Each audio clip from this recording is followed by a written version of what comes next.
being grateful to our men and women, uniformed personnel of Manila Police District, particularly to those who suffered and paid the ultimate price of protecting the city and its people.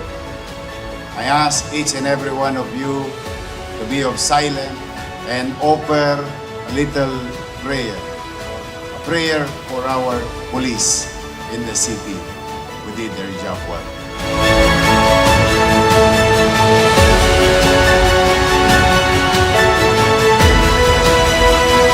Dito kasama natin muli sa ating harapan ang ating kapitbahay sa kabilang ilog sa Chinatown, ang organisasyong laging tumutulong sa atin, ang FFCCCII, mas kilalang federation.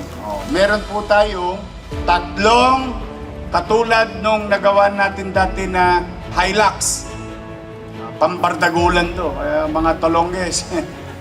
Pahirap ng pahirap ang buhay nila ngayon sa Maynila. In behalf of the men and women of the Manila Police District, isa pong taus-pusong pasasalamat sa Federation of Filipino-Chinese Chamber of Commerce Incorporated sa mga sasakyan na ipinagkaloob ninyo sa Manila Police District. Ito po ay makatutulong ng malaki sa aming anti-criminality operation at mga search and rescue rapid deployment operation. Maraming salamat. On behalf of the Federation of Filipino-Chinese Chamber of Commerce, we will donate 3 units of Toyota Hilux today to the City of Manila through Mayor Isko Moreno Domogoso. It will help our rescue during the typhoon, flooding, and other calamities. So we are working together with Mayor Isko for the Greater Manila project. Thank you.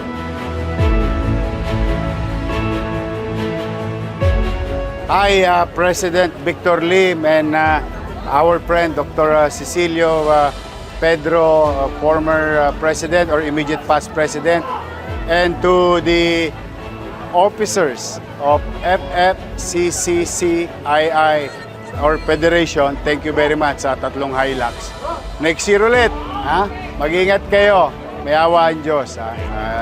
We'll make use of it for the peace and order situation of our city and your members,